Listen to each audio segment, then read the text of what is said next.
Hi friends, आप सबको शालू का नमस्कार। कैसे हैं आप सब? आपको मेरी कहानी जरूर अच्छी लग रही होगी। इसी आशा के साथ मैं आगे और अपनी कहानी बताती जा रही हूँ। कल मैंने आपको बताया था लाइफ में चेंजेस कैसे आती है, और 3 भाई में से एक भाई का देहांत हो गया, और 3 भाइयों का जो एक हंसी की आवाज़, बातें, जोर जोर से बातें, और जो हंसी मजाक वो करते रहते थे, आपस में एक प्यार, एक विश्वास, बहुत बड़ी बात है। क्योंकि बचपन का टाइम अलग होता है, बड़े होकर फिर बुजुर्ग होने तक, एक 60 प्लस होने तक, जो एक एज के साथ साथ हंसी मजाक करना और इकट्ठे प्यार से रहना बहुत मुश्किल है। क्योंकि बड़े होने के बाद सबका नेचर थोड़ा अलग अलग हो जाता है, परिस्थिति अलग हो जाती है, हालात अलग हो जाते हैं, जगह चेंज हो जाती है, घर के हालात भी कुछ अलग हो जाते हैं, और उसके ऊपर हमारा जो लाइफ है वो डिपेंड हो जाता है। घर के हालात जो है वो बहुत अच्छे होने चाहिए, जिससे हम हमेशा यंग रहते हैं और हैप्पी रहते हैं, हेल्दी रहते हैं और ब्यूटीफुल रहते हैं। तो घर का माहौल जो है वो हमेशा अच्छा होना चाहिए। मैं पहले भी ये बात बता चुकी हूँ। अब जो ये 3 भाई थे, उसमें बड़े भाई को कहते थे दोड्डन्ना, मतलब बड़े भाई, और उससे जो छोटे थे ईश्वरप्पा मुरगोड, सबसे बड़े शांतिवीरप्पा मुरगोड, उनको कहते थे दोड्डन्ना। उससे जो छोटे थे उनको कहते थे ईश्वरप्पा मुरगोड, उनको कहते थे सन्नन्ना। और सबसे छोटे जो भीमराव जी थे, मेरे हस्बैंड, वो तम्मा। मतलब उनको कभी नाम से नहीं बुलाया, ये सबसे छोटे थे। इनको प्यार से कैंपन्ना बोलते थे, लेकिन हमेशा जब भी आवाज देते थे, ए तम्मा, तम्मा, तम्मा बा, उठा माडोन बा, खाना खाने आ जाओ, तम्मा उधर जाना है, मतलब हमेशा तम्मा तम्मा करके बुलाते थे। तम्मा मतलब छोटा भाई। तो ये दोड्डन्ना, सन्नन्ना और तम्मा, ये तीनों की जो एक जोड़ी थी, उस जोड़ी में से, तीनों में से एक बड़े दोड्डन्ना चले गए, और उसका परिणाम इन दोनों भाइयों के ऊपर बहुत ज्यादा हो गया। क्योंकि जो ठाके मार मार के हंसते थे, तीनों मिलते थे, तो ऐसा नहीं था कि ये भाई लगते थे।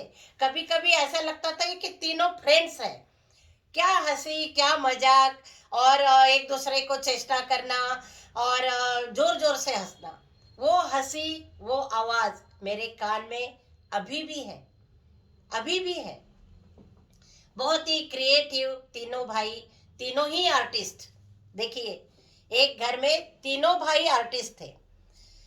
तो ऐसा माहौल घर में हमेशा रखना चाहिए, क्योंकि यही यादें हैं और यही लेके जाना है, बाकी सब झूठ है। तो कभी भी अंदर से अहम नहीं रखना चाहिए कि मैं इस पोस्ट में हूँ और मैं, मेरा घर ऐसा है। घर, परिवार, प्रॉपर्टी और अपनी पोजीशन वो अलग, लेकिन जब भी भाई या बहनें बहनें भी आपस में मिलती है, तो हमेशा इसी तरह का माहौल रखिए जैसे आप बचपन में एक ही घर में थे। बचपन में देखिए कुछ पता नहीं चलता, ऊंच है नीच है, कोई अमीर है गरीब है, उसके पास क्या है क्या नहीं है, क्या प्रॉपर्टी है, कितना पैसा है, कुछ नहीं पता चलता। लेकिन एक सर्टेन एज में अहम आ जाता है कि ओ, मैं सबसे अमीर हूँ, तीनों भाइयों में मेरे पास इतना है। तो ये सब नहीं आना चाहिए, और यही मैं अपने बच्चों को भी यही शिक्षा देती हूँ कि नहीं, मुरगोड ब्रदर्स मतलब फेमस थे, कभी भी कहते थे, सब लोग कहते थे मुरगोड ब्रदर्स, मुरगोड ब्रदर्स, सबके मुंह में ये नाम था। तो ऐसे ही मैं कहती हूँ, जैसे हमारे 3 बच्चे हैं, स्वरूप, आनंद और गौतम, तो इन तीनों को भी मैं यही बताती हूँ कि आपस में इतना अच्छा रिलेशन रखो, इतना विश्वास रखो, प्यार रखो, वो वही काम आएगा। उन 3 भाइयों की तरह आप भी तीनों एक साथ रहो, मिल के रहो, जुड़ के रहो और प्यार से रहो। कोई अगर आप जा रहे हो तो कोई उंगली उठा के कहेगा कि वाह क्या प्यार है तीनों भाइयों में, बाकी सब कुछ झूठ है। तो ऐसे ही बड़े भाई साहब चले गए, उनकी यादें, उनकी हंसी, उनका हंसी मजाक और भी बहुत सारी बातें, छोटी प्लेट के लिए लड़ते थे कि नहीं नहीं मुझे ये चाहिए तो बहुत यादें आती है। तो ऐसे ही लाइफ बीती जाती है। और जो भाई बहनों का प्यार था, आपस में कंधे पे हाथ रखे, बहनों को कंधे पे हाथ रखे, वो भी बूढ़ी बूढ़ी हो गई थी, बाल सफेद, लेकिन अक्का अक्का करके इतना प्यार, वो कंधे पे हाथ रख के, ये सब धीरे धीरे मैंने कल बताया, बिछड़े सब बारी बारी।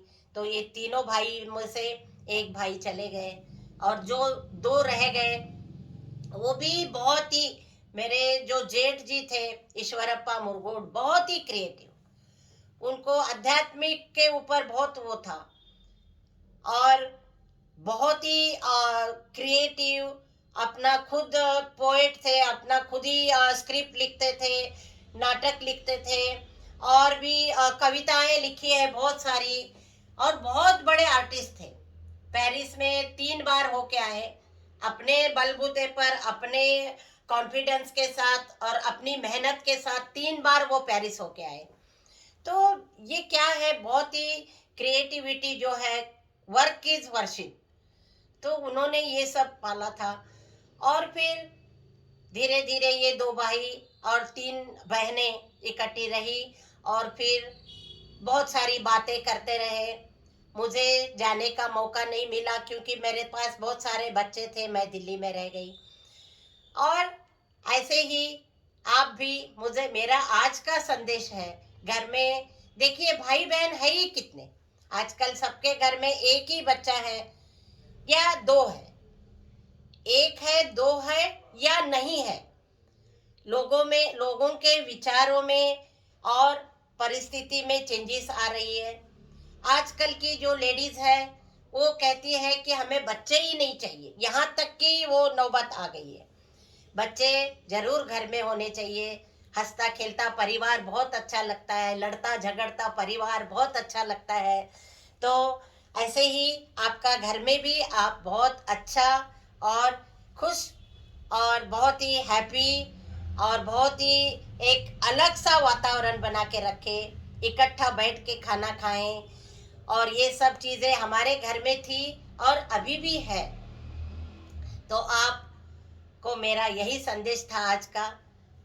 फिर धीरे धीरे उनके भाई जाने के बाद इनको फिर दिल्ली आने का था क्योंकि गवर्नमेंट जॉब थी, छुट्टियां खत्म हो गई थी, बहुत सारे दिन भाई इकट्ठे थे तीनों। और फिर बहुत ही भारी दिल से उन्होंने टिकट रिजर्वेशन करने का टाइम आया कि दिल्ली अब जाना पड़ेगा।